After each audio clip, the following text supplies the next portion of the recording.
Welcome to my channel. मैं झर्णाई आपनालोকক पुनरबार बहुत बहुत स्वागतम जनाइছো मोर चैनलटुলৈ। আজি মই আপোনালোকৰ বাবে লৈ আহিছো পালেং আৰু মাছৰ এটা বইল ৰেচিপি, যেটো বনাবলৈ অতি সহজ, খাবলৈ বহুত টেস্টি হয়। সকলোৱে নিশ্চয় খাইছে নহয় জানো, কিন্তু আজি এই ভিডিঅ'টোত মই কেনেদৰে ইমান সহজ পদ্ধতিত বনালো আৰু অতি কম ইনগ্ৰেডিয়েন্টত বনাইছো মই তাকে দেখাম। তো ভিডিঅ'টো আপোনালোকে শেষলৈকে চাব দেই। তেতিয়াহলে আহকচোন চাও এই ৰেচিপিটো বনাবলৈ মই কি ইনগ্ৰেডিয়েন্ট ব্যৱহাৰ কৰিলো। ইয়াত মই ব্যৱহাৰ কৰিছো ৰৌ মাছ, মাছ দুখৰ মই মিডিয়াম সাইজত কাটি লৈছো। আপোনালোকে যিকোনো মাছ ব্যৱহাৰ কৰিব পাৰে। যেহেতু এতিয়া ধনিয়াৰ সিজন, সেইবাবে মই এমুঠি ধনিয়া ব্যৱহাৰ কৰিছো। এতিয়া এটা মিডিয়াম সাইজৰ আলু মই সৰু সৰুকৈ পিহনাত পিহি লৈছো। আপোনালোকে ইচ্ছা কৰিলে কাটিও ল'ব পাৰে। এমুঠি পালেং মই ব্যৱহাৰ কৰিছো। আপোনালোকে এই ৰেচিপিটো অকল পালেং নতুবা অকল আলুৰ লগতো বনাব পাৰে, তেতিয়াও খাবলৈ বহুত ভাল হয়।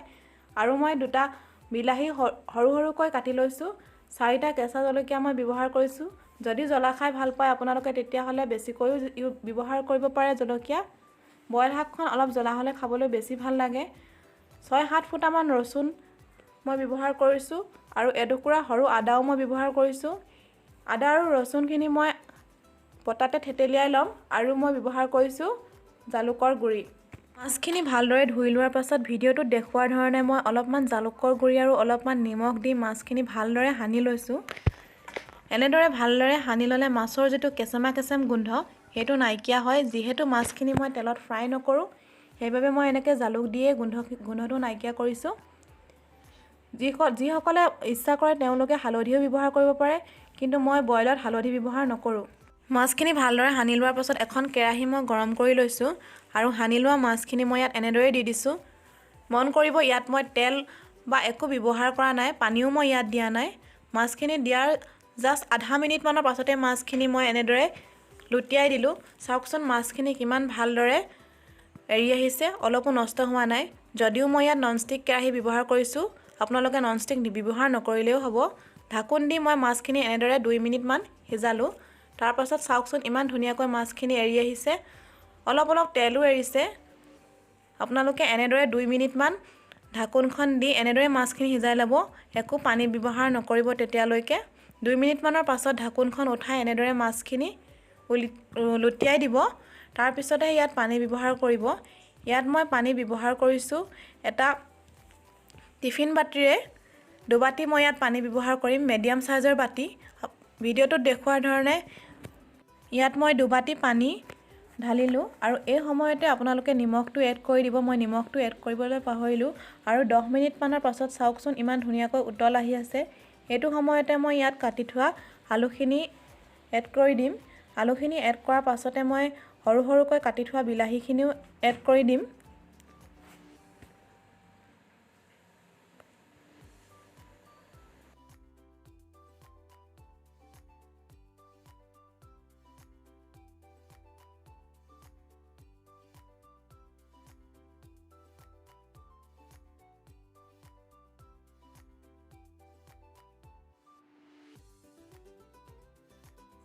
বিলাহী আৰু আলুখিনিৰ লগতে একেলগে মই কেঁচা জলকীয়া কিটাও এড কৰি দিম আৰু ঢাকোনখন দি মই পুনৰ 10 মিনিট মানৰ বাবে উতল আহিবলৈ দিম।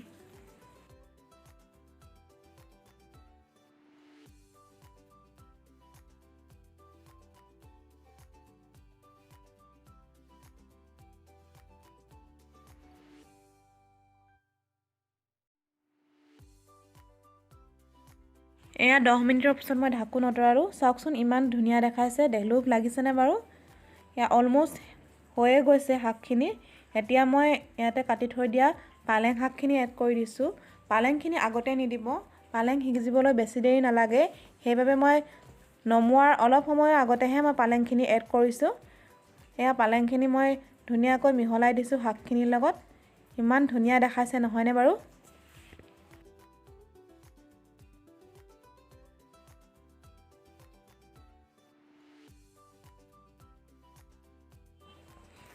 পালেংখিনি এড কৰাৰ পাছতে মই ইয়াত পিচি থোৱা আদা নহৰুখিনিও দি দিলো আৰু লগতে মই কাটি থৈ দিয়া ধনিয়াখিনিও দি দিলো। আদা নহৰুখিনি লাষ্টত বা শেষত দিলেহে ইয়াৰ সুগন্ধটো বেছি ধুনীয়াকৈ ওলায়। চাওকচোন ইমান লোভনীয় হৈছে।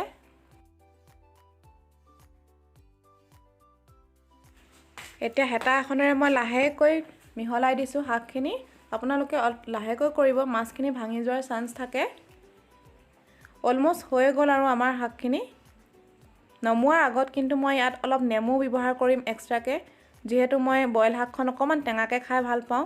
আপোনালোকে যদি বেছি টেঙা খাই বেয়া পায় তেতিয়াহ'লে নেমু এড নকৰিলেও হ'ব। নেমু এড নকৰিলেও বিলাহীখিনিৰ পৰা যিটো টেঙা সোৱাদ আহে সেইটোও খাবলৈ ভাল হয়। আপোনালোকে নেমু এড নকৰিলেও একো কথা নাই, তথাপিও খাবলৈ ভালেই হ'ব। কিন্তু মই অলপ টেঙাকৈ খাই ভাল পাওঁ যে, সেইবাবে মই নেমুটো ব্যৱহাৰ কৰিলোঁ। এয়া আমাৰ পালেং শাক আৰু মাছৰ বইল ৰেডি হৈ গ'ল। আপোনালোকে প্লিজ এই ৰেচিপিটো এবাৰ হ'লেও ট্ৰাই কৰি চাব আৰু কেনেকুৱা পালে মোক কমেণ্ট বক্সত জনাব। মাছৰ এই ৰেচিপিটোৰ লগতে মই আজি মছন্দৰী এটা চাটনিও বনাইছিলোঁ, সেইবাবে ভাবিলোঁ ৰেচিপিটো আপোনালোকৰ লগত শ্বেয়াৰ কৰি দিওঁ। তেতিয়াহ'লে ব'লকচোন চাওঁ মই এই চাটনিটো কেনেদৰে বনালোঁ। ইয়াৰ বাবে মই লৈছোঁ এটা বিলাহী সৰু সৰুকৈ কাটি লৈছোঁ এনেদৰে, এটুকুৰা সৰু আদা মই কাটি লৈছোঁ আৰু 4-5 ফুটা মই ৰচুন লৈছোঁ, জলকীয়া কেইটামান মই সৰহকৈ লৈছোঁ আৰু লৈছোঁ মছন্দৰী। তেতিয়াহ'লে ব'লক চাওঁ কেনেকৈ বনালোঁ। প্ৰথমতে মই এটা চচপেনত পানী অলপ গৰম হ'বলৈ দিলোঁ। একেবাৰে অকণমান পানী, বেছি দিব নালাগে। তাতে মই কাটি থোৱা বিলাহী, আদা, নহৰু আৰু জলকীয়াকেইটা এড কৰি দিলোঁ। তাৰপাছত মই অলপ সময় সিজিবলৈ দিলোঁ। এয়া এনেদৰে সিজাৰ পাছতে মই ইয়াতে মছন্দৰীখিনিও এড কৰি দিলোঁ। বেছি সময় সিজাব নালাগে, খুব বেছি 5 মিনিটমান সিজালেই হ'ব। এয়া মছন্দৰীখিনিও মই এড কৰিলোঁ। তাৰপাছত এনেকৈ মই মিহলাই দিছোঁ। এয়া দেখিছেনে, পানীখিনি শুকোৱালৈকে মই এনেদৰে অলপ দেৰি থৈ দিম। তাৰপাছত মই ধুনীয়াকৈ বাতি এটাত উলিয়াই ল'ম।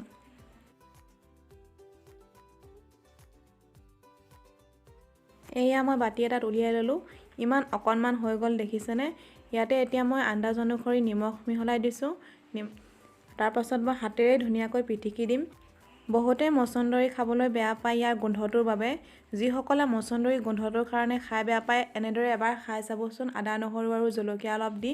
ইমান যে সোৱাদ হয় খাবলৈ।